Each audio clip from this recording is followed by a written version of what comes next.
Hello. হ্যাঁ, আমি সুস্মিতা বলছি। এই কাল, কাল না পরশু হয়তো, অনুব্রত মণ্ডল দল ত্যাগ করে ঋতব্রত নাম বলতেও মানে মুখে আনতেও লজ্জা লাগে নামটা, মানে বালিশচাটা বলে।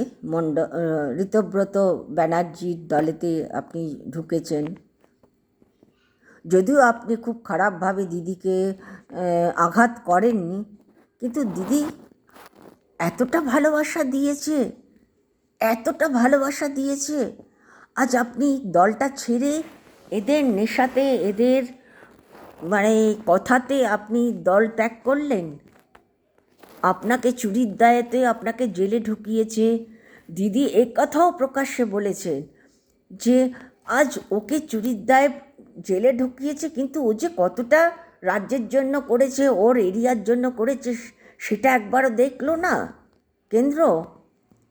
আজ সেই বিশ্বাসঘাতকতাটা আপনি করে চলে গেলেন। সবচেয়ে লজ্জাকর ব্যাপার। আরে আপনার টাকা আজ আছে, কাল আসবে, আজ কাল চলে গেলে পরশু আবার আসবে।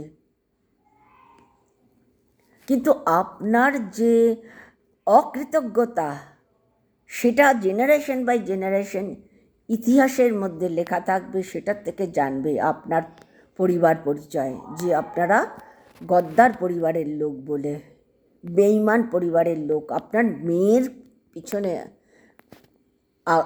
এই দাগটা পড়বে।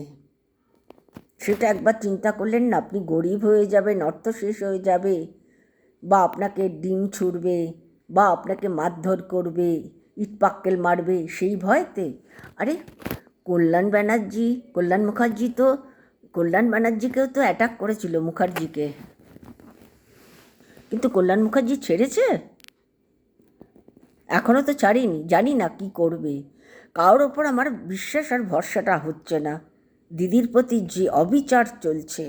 তবে এইটুকুনি বলছি, যার কেউ নেই তার ঈশ্বর আছে। ঠিক আছে, ভালো থাকুন।